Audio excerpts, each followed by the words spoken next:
Друзья мои, вот хочу представить вам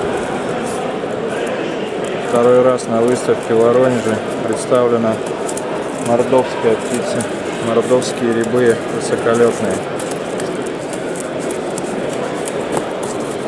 Вот такие вот красавцы с Подмосковья.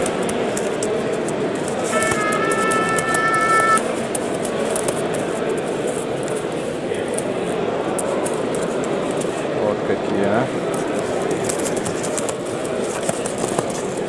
Это самцы у нас.